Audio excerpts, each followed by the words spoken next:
शंके महाराष्ट्र जीवन news. Latur विधानसभेची निवडणूक सुरू आहे. प्रचाराची रणधुमाळी सुरू आहे. लातूर शहर मतदारसंघामध्ये आता तिहेरी लढत होताना दिसत आहे. या सगळ्या प्रचाराच्या कार्यकाळामध्ये या ठिकाणी मोठी मोठी आश्वासनं सुद्धा त्या उमेदवाराकडून दिली जात आहेत आणि एक मोठा चेहरा या ठिकाणी लातूर शहर विधानसभा मतदारसंघाच्या निवडणुकीमध्ये रेसमध्ये आहे, तो म्हणजे अमित देशमुख. आणि या अमित देशमुख यांचा पूर्ण त्यांच्या राजकीय कार्यकालाचा पट कसा होता आणि अमित देशमुख यांचं राजकीय वर्तन, त्याबरोबर त्यांचं आधीचं सामाजिक स्थान, या सगळ्या विषयांवर, त्याचबरोबर लातूरच्या विकासाबाबत ते सातत्यानं आश्वासन देतात, त्या संदर्भात सुद्धा सडेतोड आणि परखड अशा स्वरूपाचं विधान करण्यासाठी आपल्या सोबत आहेत advocate Shafi Sayyad sir. Advocate Shafi Sayyad हे लातूर जिल्ह्यामध्ये सामाजिक आणि राजकीय क्षेत्रामध्ये सक्रिय असणारे एक महत्वाचं व्यक्तिमत्व आहे. त्याचबरोबर लातूरच्या राजकीय प्रश्नांची सखोल जाण असणारे आणि एक विद्वत्तापूर्ण मांडणी करणारे वकील म्हणून, राजकीय कार्यकर्ते म्हणून, त्याचबरोबर मुस्लिम समाजामध्ये प्रतिष्ठित, मुस्लिम समाजामध्येच नाही तर लातूर जिल्ह्यामध्ये प्रतिष्ठित व्यक्तिमत्व म्हणून सर तुमच्याकडे पाहिलं जाते आणि एक परखड आणि निर्भीड अशा स्वरूपाचं व्यक्तिमत्व म्हणून सुद्धा जनसामान्यामध्ये तुमची ओळख आहे. तर आपण वेळ दिलात महाराष्ट्र जीवन न्यूज मध्ये मुलाखतीसाठी, याबद्दल तुमचे खूप खूप आभार आणि धन्यवाद. तर आता जी मी मांडणी केली प्रस्तावनेमध्ये, अमित देशमुख हा लातूर शहर विधानसभा मतदारसंघामध्ये प्रमुख चेहरा आहेत. मागची 15 वर्ष झालं ते सातत्याने आमदार आहेत आणि आता सुद्धा जनसामान्यांकडे ते सांगतात की मला यावेळी सुद्धा निवडून द्या, आम्ही लातूरचा विकास करू. हे सगळं चित्र सुरू आहे बाहेर आणि टेक्निकली ऑफिशियली 15 वर्ष, पण देशमुख परिवार म्हणून जर आपण त्यांच्याकडे बघितलं तर गेली 44 वर्ष देशमुख परिवार हा सत्तेमध्ये आहे आणि देशमुख परिवारात 44 वर्ष आम्ही विकास केला अशा पद्धतीनं त्या ठिकाणी मत मागताना दिसतोय. एक राजकीय विश्लेषक म्हणून आणि देशमुख परिवाराच्या या सगळ्या कामाचे साक्षीदार म्हणून तुम्ही काय पाहाल, काय सांगाल याबद्दल? सर्वप्रथम अमित देशमुख तसं आपण पाहिलं तर त्यांचं 3 टर्म आमदारकीचे झालेले आहेत, 15 वर्ष. बरोबर. त्या 15 वर्षाच्या कार्यकाळात मोजता येईल लातूरच्या मतदारांनी असं एकही सार्वजनिक हिताचं काम त्यांच्याकडून करण्यात आलेलं नाही. किंबहुना 1980 पासून ते आज 2024 एक 44 वर्षाचा कालावधी आहे जो देशमुख परिवार या लातूर शहराचं प्रतिनिधित्व करत आहेत. मागे विलासरावजी देशमुख साहेब प्रतिनिधित्व करत होते, त्यांच्यानंतर आता अमित देशमुख करत आहेत. आमचं अभ्यास आणि जुने जाणकार लातूर शहरातील जे जुने आहेत आमचे समाजातील, माझे वडील किंवा दुसरे इतर, सर्वांपासून आम्हाला जी माहिती मिळालेली आहे त्यानुसार मागच्या 44 वर्षामध्ये लातूर शहर मतदारसंघामध्ये सार्वजनिक हिताचं जे देशमुख परिवार असं छातीटोकपणे लोकांना दाखवू शकतील की आम्ही इथल्या मुस्लिम मतदारांसाठी किंबहुना इथल्या ऑदर समाजाच्या मतदारासाठी सार्वजनिक हिताचं एखादं मोठं काम केलेलं आहे असं कोणतंच काम त्यांनी केलेलं नाही. आणि विशेषतः मुस्लिम समाजाने जी वोट बँक मागील 44 वर्षापासून देशमुख परिवाराला विलासरावजीच्या काळापासून आज अमित देशमुखापर्यंत 2019च्या इलेक्शन मध्ये पण मुस्लिम समाजाने भरभरून अमित देशमुख यांना मतदान केले. ह्या परिवारावर मुस्लिम समाजाने, मी तर म्हणतो, एकतर्फी प्रेम केलेलं आहे. त्याची उत्तराई होण्याचं एकही काम त्यांनी लातूर शहरामध्ये केलेलं नाही. आता या निवडणुकीमध्ये सुद्धा आणि खूप आधीपासून शादीखाना जो शाहू चौक परिसरामध्ये आहे, तो शादीखाना आम्ही मुस्लिम समाजासाठी बांधला म्हणून शादीखान्याचं खूप भांडवल केलं जाते देशमुख परिवाराकडून. त्याचबरोबर शादीखान्याच्या रिलेटेड तालुका खरेदी विक्री संघाची जी जागा होती, ती जागा सुद्धा आम्ही खरेदी करून एक विस्तारित शादीखाना बांधू अशा प्रकारचे सुद्धा आश्वासन देण्यात आले होते. तर लातूरचा विकास, अल्पसंख्याकांना खुश करणं, अल्पसंख्याकांचं तुष्टीकरण आणि शादीखाना प्लस देशमुख, हे सगळं एक त्रांगडं बनलेलं आहे, एक चित्र बनलेलं आहे. याकडे तुम्ही कसं पाहता? सगळ्यात महत्वाचं म्हणजे जेव्हा शादीखान्याचं त्यांनी भूमिपूजन समारंभ ठेवण्यात आलं होतं त्यावेळेस त्यांनी मुस्लिम समाजाला तेथील भाषणामध्ये तेव्हा मौलाना गुलाम वस्तानवी बर यांनी येऊन त्या कार्यक्रमाचं उद्घाटन केले होते. स्टेजवर ते उपस्थित होते. त्यावेळेस त्यांनी उद्घाटनाच्या वेळेस मुस्लिम समाजाला असं आश्वासन दिले होते की बाजूची जी तालुका खरेदी विक्री संघाची जागा आहे ती जागा घेऊन आम्ही मोठं शादीखाना या ठिकाणी मुस्लिम समाजासाठी लाल महल जैसा शादीखाना बनाएंगे, कुतुब मीनार जैसा, चार मीनार जैसा, असे मोठे मोठे आश्वासन त्या काळामध्ये दिले होते. पण नंतर आमच्या असं लक्षात आलं जेव्हा त्या शादीखान्याचं बांधकाम चालू झालं त्यावेळेस आम्ही बघितलो तर ह्यांनी तर 40 बाय 100 फुटाचं शादीखाना तिथं बांधले. बाजूची तालुका खरेदी विक्री संघाची तर त्यांनी जागा घेतलीच नाही. जी काही जी संस्था ही संस्था ह्यांच्या अखत्यारीतली संस्था आहे. मग त्यावेळेस काही लोकांनी प्रश्न उपस्थित केले तर सत्तेत असले की अमित भैया म्हणतात तांत्रिक अडचणीमुळं काम राहिलं, करता आलं नाही. सत्ता नसली की म्हणणार सत्ता नाही आहे, कैसे करेंगे. बरं, तांत्रिक अडचणीचा जो मुद्दा ते उपस्थित करतात, तुम्ही कधी ते तांत्रिक अडचणी नेमका काय आहेत याचा पाठपुरावा करण्याचा प्रयत्न केला का, किंवा तुम्हाला जाणवतात का काय नेमक्या तांत्रिक अडचणी असतील याच्याबद्दल? कसं आहे, मुळात त्यांची भावनाच नाही मुस्लिम समाजासाठी मनातून जे करायला पाहिजे. ज्याप्रमाणे मुस्लिम समाज लातूर मधील मतदार त्यांच्यावर एकतर्फी प्रेम करत आहे, त्याची उत्तराई होण्याचं काम त्यांनी करत नाहीत. आणि कसं आहे माहितीये का, शादीखान्याचा जो विषय आहे तिथं त्यांनी तांत्रिक अडचण म्हणले तालुका खरेदी विक्री संघाच्या जागेला. जेव्हा त्यांना गांधी मार्केटमध्ये जो मार्केट आहे त्या ठिकाणी विकास बँकेसाठी ती मतिमंद मुलाची काही शाळा होती, त्या शाळेची जागा घेण्यासाठी ह्यांना तांत्रिक अडचण येत नाही. अच्छा, हा. ती पहिल्याच जिल्हा परिषद होतं तिथं गांधी मार्केटमध्ये जिल्हा परिषदेची शाळा होती, आम्ही लहानपणी बघत होतो. ती शाळा मांजरा आयुर्वेदिक कॉलेजला घ्यायला त्यांना तांत्रिक अडचण आली नाही कुठं. MIDC पोलीस स्टेशनची जागा अतिरिक्त आहे म्हणून त्या काळातले SP-नी MIDC-ला पत्र दिले की या जागेची आम्हाला आवश्यकता नाही आणि ती जागा महिंद्राच्या शोरूमला दिली जाते. म्हणजे त्याला तिथं त्यांना तांत्रिक अडचण कुठेही येत नाही.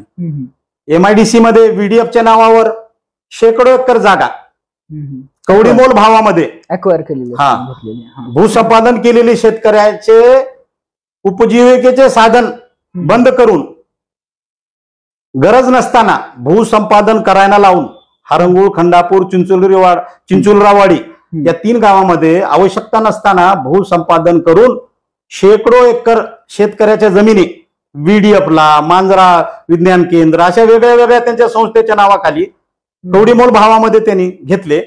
त्यावेळेस त्यांना कुठेही तांत्रिक अडचण आली नाही. आणि विशेष महत्वाचं या ठिकाणी मी सांगू इच्छितो की कोरोनाच्या काळामध्ये लातूरकर मरत आहेत. लातूरकडं बघायला हे तत्कालीन त्यावेळेसचे पालकमंत्री होते. लातूरकरांना कुठं सिलेंडर पुरवठा होत नाही, ऑक्सिजनचा पुरवठा होत नाही, लातूरकरांच्या काय अडचणी आहेत त्याच्याकडे त्यांचं लक्ष नव्हतं. तर त्या काळामध्ये त्यांचे बंधू अभिनेते रितेश देशमुख आणि त्यांचे पत्नी ह्या दोघांच्या नावावर खंडापूर येथील MIDC येथे देश ॲग्रो त्या कंपनीच्या नावावर 10 दिवसामध्ये अर्ज दिल्यानंतर 10 दिवसामध्ये त्यांना जागा उपलब्ध होते. आणि जी बँक DCC बँक शेतकऱ्याची बँक म्हटली जाते त्या बँकेकडून 116 करोड रुपये यांना कर्ज दिला जातो. म्हणजे नियमबाह्य पद्धतीने यांना कर्ज द्यायला तांत्रिक अडचण येत नाही. यांच्या बंधूला 10 दिवसामध्ये देश ॲग्रोला जागा द्यायला तांत्रिक अडचण येत नाही. मी स्वतः प्रकल्पग्रस्त शेतकरी आहे.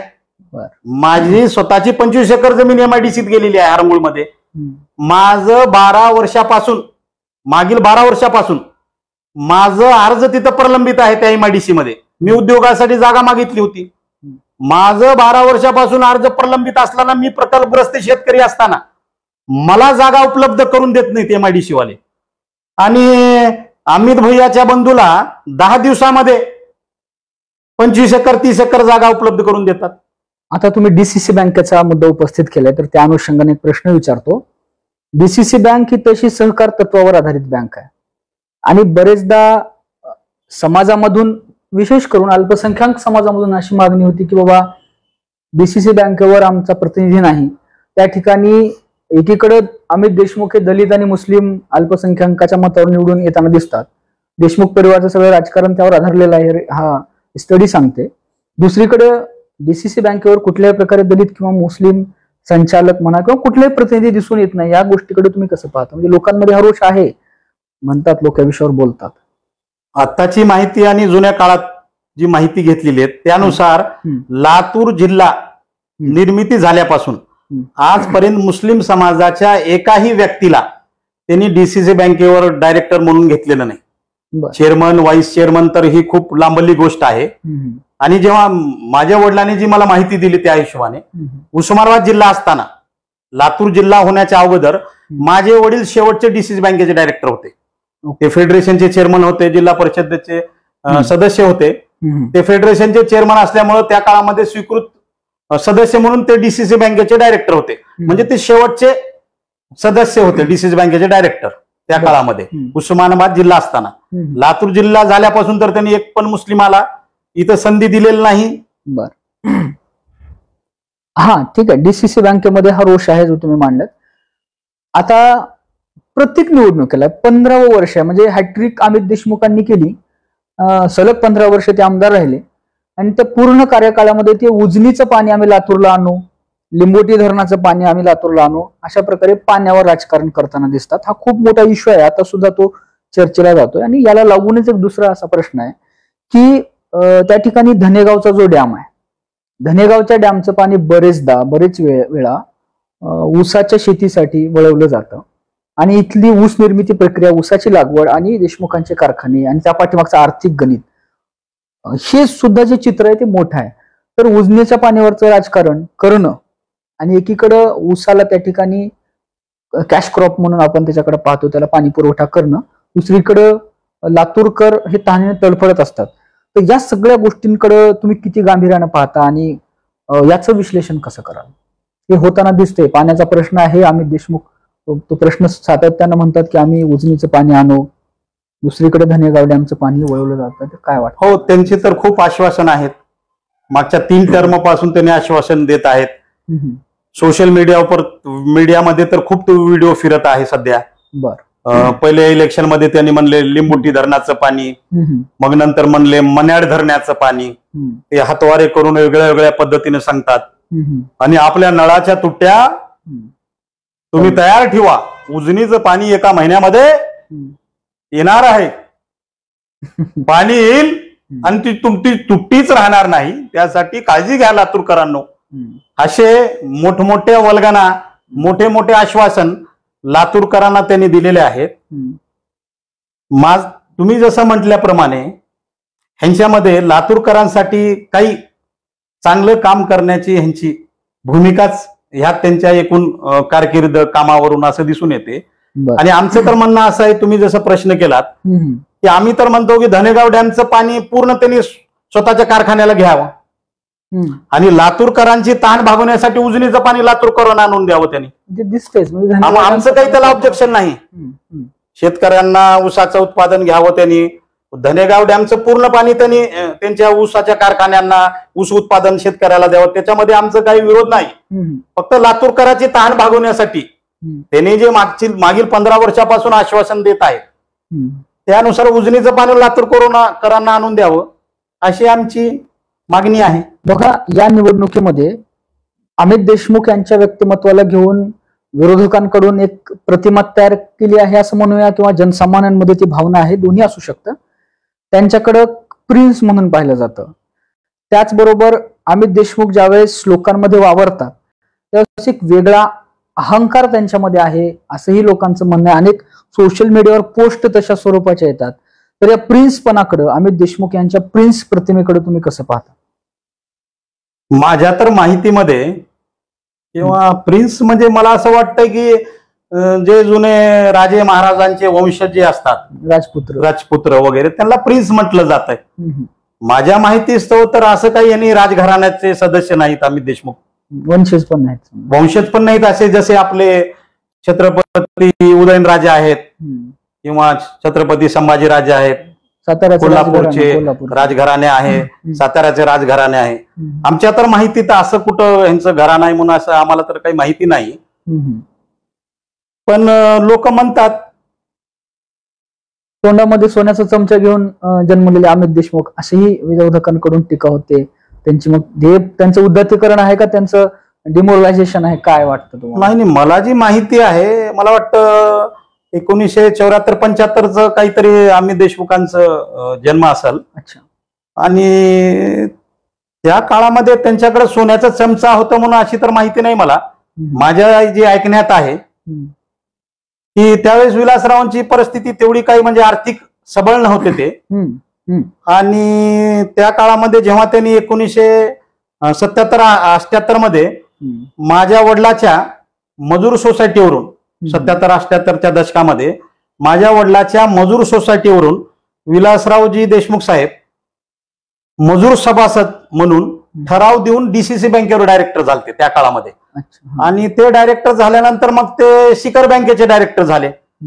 आणि मग नंतर शिखर बँकेचे डायरेक्टर झाल्यानंतर मग महाराष्ट्र लेवलच्या काही राजकीय लोकांच्या संपर्कात आले. मग नंतर शिवराज पाटील साहेबांनी त्यांना 1980च्या प्रथम तिकीट देण्यासाठी शिवराज पाटील साहेबांनी त्यांना मदत केली. मग त्या काळातले जे जुने लोक आहेत, माझी जुने लोकांमध्ये खूप बैठक आहे, सिनियर लोकांमध्ये मी जास्त बसतो. मग त्यांचं जे म्हणण्यानुसार की बाबा 1980 मध्ये लोकांनी पैसे गोळा करून आर्थिक मदत करून त्या काळामध्ये विलासरावजींना मदत केले, त्यांना आमदार केले. आणि त्या काळामध्ये माझ्या वडिलांनी पण खूप त्यांना मदत सहकार्य केलेलं आहे.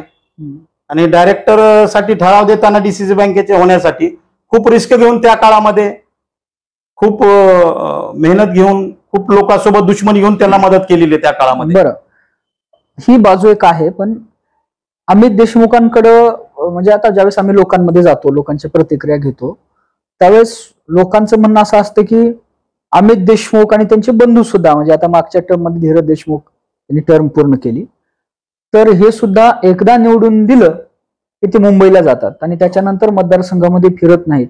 ही तीव्र भावना लोकांमध्ये आहे. तुम्हाला या मागच्या 15 वर्षाच्या कार्यकाळामध्ये वैयक्तिक असा काही अनुभव आला का, किंवा या गोष्टीकडे तुम्ही कसं पाहता? म्हणजे 4 वर्ष 9 महिने ते इथं नसतातच असं लोकांचं म्हणणं. बरोबर आहे, 4 वर्ष 9 महिने मुंबईत असतात ते, अधूनमधून असं येत असतील ते. पण जेव्हा इलेक्शन निवडणूक प्रक्रिया चालू झाली की 1-3 महिने अगोदर ते लातूरमध्ये येतात, गॉगल वगैरे लावून, फोटोग्राफर सोबत असतो, इकडले पाहणी दौरा तिकडला पाहणी दौरा. मग ती फेसबुकला मी खूप बघतोय, त्यांचे काही कार्यकर्ते फेसबुकला ते टाकतात की साहेबांच्या सूचनेनुसार वार्डात तिकडे गेलो, साहेबाच्या सूचनेनुसार तिकडे गेलो. सूचना देणारे साहेब, सूचनेनुसार की आदेशानुसार? सूचनेनुसार, आदेशानुसार, जे पण आपण समजा. म्हणजे ते सूचना देणारे, आदेश देणारे साहेब 4 वर्ष 9 महिने कुठं असतात आणि ती सूचना आणि आदेश घेऊन कार्य करणारे ते कार्यकर्ते कुठं असतात? हे लातूरकर मतदारांनी त्यांना विचारायला पाहिजे की बाबा 4 वर्ष 9 महिने कुठं होतात? लातूरमध्ये कचऱ्याचे ढीग पडलेले आहेत. तुम्ही या रोडला चला माझ्यासोबत, आता शिवनेरी हॉटेल ते आमचं उस्मानपुऱ्यापर्यंत. लातूर शहरात खड्डे आहेत का खड्ड्यामध्ये लातूर शहर आहे हेच कळत नाही सध्या. नक्की लातूरकरांचा अमित देशमुखांच्या व्यक्तिमत्वाला, त्यांच्या एकंदर कामाला घेऊन तक्रारीचा सूर आहे तो जगजाहीर आहे, म्हणजे लोक बोलतात. त्याबरोबर लातूरकरांच्या वतीनं म्हणूयात आपण की विरोधकांकडून होणारी अमित देशमुखांबद्दलची टीका, त्याच्यामध्ये सातत्यानं असं सांगितलं जाते की देशमुख परिवाराने या मागच्या 40-45 वर्षामध्ये लातूर जिल्ह्यामध्ये, फक्त लातूर शहर विधानसभा मतदारसंघ नाही तर समग्र लातूर जिल्ह्यामध्ये एकही दलित किंवा मुस्लिम समूहामधून नेतृत्व उभं होऊ दिलं नाही, निर्माण करू दिलं नाही. आणि वास्तविक परिस्थिती पाहिली तर आपण पाहतो की दलित आणि मुस्लिम एक दमदार असं नेतृत्व 40 वर्षामध्ये आपल्याला दिसत नाही. ते विधानसभेच्या तोडीचं असेल किंवा लोकसभेच्या तोडीचं असेल. तर हे का घडते, काय वाटते तुम्हाला? तुमचं विश्लेषण काय याच्यावर? कारण हा लातूर शहर जे आहे मुस्लिम बहुल शहर असल्यामुळे इथलं मुस्लिम नेतृत्वच त्यांनी मोठं होऊ दिलं नाही. शहरातच नाही तर जिल्ह्यात पण. जसे आपल्या औशाचे ऍडव्होकेट मुजीबुद्दीन पटेल साहेब होते, 18 वर्ष ते नगराध्यक्ष होते औशाचे. मग शिवराज पाटील साहेबांनी त्या काळामध्ये त्यांना 2दा विधानसभेचं तिकीट दिले आणि त्यावेळेस दिनकर माने शिवसेनेचे त्या काळातले यांनी जाऊन त्यांना मदत करून मुजीबुद्दीन पटेल साहेबांना पाडल्याचं काम त्या काळामध्ये त्यांनी केलं. म्हणजे मुस्लिम नेतृत्व जिल्ह्यामध्ये कुठेच उभे राहू नये. जसं आज बाबा आहेत माजी नगराध्यक्ष NB शेख साहेबांचे चिरंजीव, त्यांना पण खूप त्रास दिला जातो. अफसर बाबा म्हणजे ते स्वतःच्या कर्तृत्वावर स्वतःच्या मेहनतीने तिथं नगराध्यक्ष होतात, काम करतात. म्हणजे जिल्ह्यात कुठंच मुस्लिम नेतृत्व उभं राहू नये. जसं शहरामध्ये महापौर एक टर्म दिले अख्तरभाईंना, पण त्यांना पण काय त्रास दिले ती सगळ्या लातूरला जग जाहीर आहे. आता मोहित शेख होते, त्यांना कधी नगराध्यक्ष केलं नाही त्यांनी. मोहितभाई शेखला कधीच नगराध्यक्ष केलं नाही. अच्छा, उपाध्यक्ष पर्यंतच ठेवलेले. बरं, मग तरी पण या मागच्या 15 वर्षामध्ये आणि मागच्या 40 वर्षात म्हणजे जुन्या लोकांशी ज्यावेळेस चर्चा केली किंवा इतिहास जर पडताळून पाहिला तर देशमुख कुटुंबाला, देशमुख परिवाराला मुस्लिम आणि दलित समूहाचा ट्रेमेंडियस पाठिंबा मिळालेला आहे. तो कशामुळे? लोक माग आहेत त्यांच्या, म्हणजे राहिलेले आहेत, त्यामुळे तर अमित देशमुख निवडून आले. याकडे कसं पाहता तुम्ही? का जातात लोक माग? दलित आहेत. लोकांना कसं आहे, लोकांना एक वेगळ्या पद्धतीची लोकांमध्ये एक भीती निर्माण करतात. अच्छा, भाषणामध्ये आम्ही लातूर शहरामध्ये शांतता स्थापित केली, लातूर शहर शांत आहे. अहो, मुळात हा व्यापारी शहर आहे. लातूर शहर व्यापारी आहे आणि इथले हिंदू मुस्लिम सर्व बांधव गुन्ह्या गोविंदानं इथं गंगा जमुना तहजीब नुसार इथं राहणारे सगळे सुसंस्कृत लातूरकर आहेत. त्याच्यामुळं ह्यांचं काही त्याच्यामध्ये शांतता ठेवण्यामध्ये रोल नाही. आता असं म्हणायचं झालं तर मग आता औशाचे आमदार आमचे अभिमन्यू पवार साहेब आहेत का, तिथं का रोज दंगली होत आहेत का? निलंग्याचे आमदार आमचे संभाजी भैया साहेब आहेत, तिथं का रोज दंगली होतात का? उदगीरचे आपले माजी मंत्री संजय बनसोडे साहेब आहेत का, उदगीरमध्ये रोज दंगली आहेत का? अहमदपूरमध्ये रोज दंगली आहेत का? म्हणजे सांगायचं तात्पर्य काय आहे?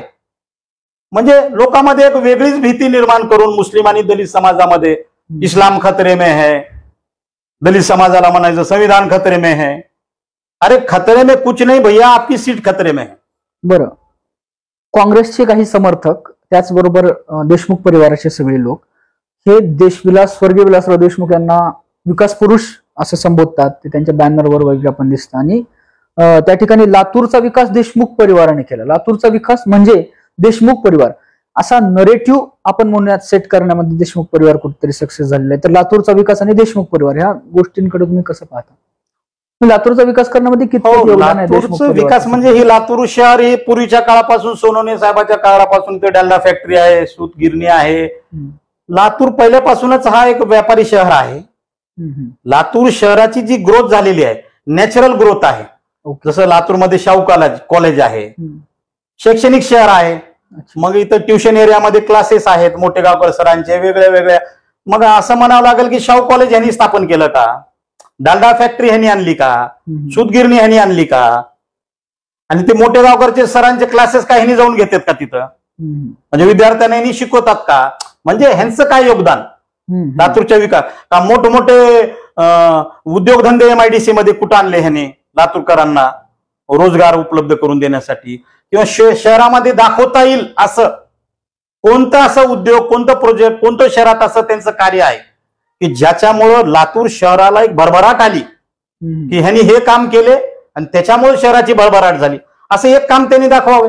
बरं, या निवडणुकीच्या प्रचारामध्ये संपूर्ण लातूर शहरामध्ये अमित देशमुख यांच्या कार्यकाळात 2500 कोटी रुपयाचं बजेट आणलेलं आहे, अशा प्रकारचे विकास कामं झाले आहेत, असं बॅनर लावले आहेत. काय वाटतं तुम्हाला काय वाटतंय? आता आपल्याला जर बघायचं असेल 2500 करोडचं बजेट, तर लातूर शहरामध्ये कचऱ्याचे ढिगा आपल्याला दिसतील, रस्त्यामध्ये खड्डे, खड्ड्यामध्ये लातूर. आणि विलासरावजी देशमुख साहेबांच्या नावानं जे रोड त्यांनी तयार केलेलं आहे त्याची आपण जाऊन थोडं परिस्थिती बघावी. स्वतःच्या वडिलाच्या नावावर जी रोड त्यांनी तयार करायचं काम हाती घेतलं होतं ते पण रोड त्यांना तयार करता आलं नाही. मग ती 2500 करोड गेले कुठं ते तर आम्हाला तर कुठं दिसत नाही. कागदावर असतील त्यांनाच त्याची माहिती असेल. आता एक शेवटचा प्रश्न घेतो या मुलाखतीमध्ये सर, की काँग्रेसकडून फक्त अमित देशमुख हेच नाहीत पाठीमागं युवक मेळाव्यामध्ये रितेश देशमुख आले होते धीरज देशमुख यांच्या प्रचारासाठी, तर त्यांनी धर्मावर टिप्पणी केली. आणि बरेचदा काँग्रेस परिवाराकडून, देशमुख परिवाराकडून आणि अमित देशमुखांकडून सुद्धा भाजप जो पक्ष आहे, जो की यांचा प्रबळ दावेदार आहे पक्षाच्या लढाईमध्ये जर आपण पाहिलं तर तो भाजप पक्ष हा पर्टिक्युलरली मुस्लिमाच्या विरोधामधला पक्ष आहे. त्याच्यामुळे मुस्लिमांना त्यांनी मतदान देऊ नये असं सुद्धा आवाहन केलं जाते. तुम्ही एक मुस्लिम समाजाचे घटक आहात, मुस्लिम समाजामध्ये तुमचं चांगलं काम आहे. तुम्हाला काय वाटतंय, भाजप हा खरंच मुस्लिम विरोधी आहे का? काय आहे भाजप आणि मुस्लिम विरोधी या सगळ्या गोष्टींबद्दल काय वाटतं तुम्हाला? नाही, लातूरचं देशमुख परिवार जर म्हणत असेल भाजप मुस्लिम विरोधी आहे, तर दिलीपरावजी देशमुख साहेबांचे जावई स्वतः अतुल भोसले कराड मतदारसंघातून भाजपचे उमेदवार आहेत. त्यांच्या कन्या स्वतः भाजपचा प्रचार करत आहेत तिथे. म्हणजे तिथं वेगळी भूमिका कराडमध्ये, साताऱ्यामध्ये, आणि लातूर शहरामध्ये वेगळी भूमिका. ह्याचा पण या लातूर शहरातील मुस्लिम मतदारांनी विचार करायला पाहिजे. अच्छा, म्हणजे तिथं चालतो, इथं का नाही? आणि मी म्हणतोय की मुस्लिम समाजाला काँग्रेस पक्षाने भाजपाची दुश्मनी करण्याचा का ठेका दिलेला आहे का? म्हणजे मुसलमानांनीच भाजपच्या विरोधात या रस्त्यावर यावं. पण भाजपचे धोरण पण तसे दिसतात ना. पाठीमागे NRC CA सारखे मुद्दे त्या ठिकाणी लावले. बरेचदा भाजप आणि त्यांच्या मित्र पक्षाचे लोक मस्जिदीवरचे भोंगे काढून ठेवण्याच्या भाषा करतात. नैसर्गिक रोष लोकांमध्ये आहेच भाजपला घेऊन. भाजप मुस्लिम विरोधी नाही असं विधान तुम्ही कसं? नाही, कसं आहे माहित आहे का, निवडणूक प्रक्रियेमध्ये काही सियासी जुमले असतात. अच्छा, प्रत्येक पक्षाचे काही सियासी जुमले असतात. जर आपण तसा अभ्यास केला तर भाजपच्या सत्ता काळामध्ये प्रधानमंत्री आवास योजनेमध्ये मुस्लिम समाजाला पण घरं भेटली. आयुष्यमान आरोग्याची जी योजना आहे त्यामध्ये मुस्लिम समाजाला पण ती योजनेचा लाभ मिळाला. आता सध्याची आताची जी लाडकी बहीण जी योजना आहे त्याच्यामध्ये पण हजारो मुस्लिम महिलांना पैसे मिळत आहेत. जर भाजप सरकारची अशी काही नीती असती की आपल्याला मुस्लिमांना म्हणजे प्रत्येक जागी डावलायचंय, तर मग ह्या याद्यामध्ये मुस्लिम समाजाचे नावच आले नसते. जिथं मुस्लिम नाव दिसले कट केले असते. असं तर कुठं आम्हाला दिसत नाही की मुस्लिम म्हणून आरोग्याच्या योजनेत, प्रधानमंत्री आवास योजनेत किंवा लाडकी बहीण योजनेमध्ये कुठंच असं मुस्लिम म्हणून मुस्लिम समाजावर अन्याय झालेलं तर आम्ही बघितलेलं नाही. माझं जी अभ्यास आहे, संविधानामुळं त्यांना जे काही सगळं आता तुम्ही जे सांगताय ते आपण म्हणत की लोककल्याणकारी योजना आहेत. लोककल्याणकारी योजनांचा लाभ देत असताना धर्माच्या, लिंगाच्या, जातीच्या आधारावर भेदभाव करता येत नाही. ते संविधान आहे, त्याच्यामुळे ते मे बी करत नसतील. पण प्रश्न माझा असा आहे की त्या ठिकाणी भाजपच्या वतीने द्वेषमूलक, मुस्लिम समाजाच्या विरोधामध्ये द्वेषमूलक टिप्पणी केली जाते. मुस्लिम समाजाच्या विरोधामध्ये भाजपचे नेते बोलतात. याकडे तुम्ही कसं पाहता? तसं म्हटलं तर आता जे महाविकास आघाडीमध्ये आपले शिवसेना उद्धव ठाकरे गट आहे, आपण त्यांचा इतिहास पहा. बाळासाहेब ठाकरे यांनी स्टेजवर थांबून हजारो वेळेस मुस्लिम समाजाला शिवीगाळ केलेली आहे, मुस्लिम विरोधी भूमिका मांडलेली आहे. बाबरीचं थडगं मी पाडलं म्हणून अजून पण त्यांचे चिरंजीव सन्माननीय उद्धव ठाकरे साहेब अजूनही भाषणामध्ये त्यांनी म्हणतात की बाबरीचं थडगं आम्ही पाडलो. औरंगाबादचं नामकरण छत्रपती संभाजीनगर उद्धव ठाकरे साहेबांनीच केलं ना. उस्मानाबादचं नामकरण धाराशिव त्यांनीच केले ना. म्हणजे मुस्लिम विरोधी भूमिका घेऊनच शिवसेना पहिल्याच्या काळामध्ये काम केली. आता जेव्हा ते महाविकास आघाडीमध्ये काँग्रेस सोबत आले, मग आज मुस्लिम मतदारांनी आयुष्यामध्ये भूमिका मानता. मग शिवसेना पण जातीवादीच होती ना, मग त्यांना तुम्ही माफ करता. भाजपला पण एकदा माफ करून बघा. चुका काही, प्रत्येक माणूस हा चुकीचा पुतळा आहे, चुका झाल्या असतील. जसं राहुल गांधी फिरले मोहब्बत की दुकान. आमचं धर्म, आमचं इस्लाम धर्म, आमचे प्यारे नबी मोहम्मद. दलित आणि मुस्लिम नेतृत्व या लातूर जिल्ह्यामध्ये उभारू दिलं नाही, निर्माण होऊ दिलं नाही, ही सुद्धा भावना ते तळमळीनं मांडत असताना दिसत आहेत. मागच्या 10-15 दिवसांमध्ये लातूर शहर विधानसभा मतदारसंघाच्या निवडणुकीच्या अनुषंगाने अमित देशमुख यांच्या विरोधामध्ये अशा वेगवेगळ्या तीव्र प्रतिक्रिया आपल्याला ऐकायला आणि पाहायला सुद्धा मिळत आहेत. 20 नोव्हेंबरच्या मतदानानंतर 3 जे चेहरे लातूर शहर विधानसभा मतदारसंघामध्ये थांबलेत त्यापैकी कोण निवडून येईल हे पाहणं तर तितकंच महत्वाचं ठरणार आहे. पण लातूर शहरातील दलित आणि मुस्लिम हा जो मतदार वर्ग आहे तो येणाऱ्या काळात सुद्धा आपल्या हितासाठी, आपल्या राजकीय हक्कासाठी, सामाजिक हक्कासाठी खऱ्या अर्थाने जागृत होईल का हे पाहणं सुद्धा तितकंच महत्वाचं ठरणार आहे. मी विक्रांत शंके, कॅमेरा पर्सन आदित्य वसाळेसह महाराष्ट्र जीवन न्यूज साठी लातूर.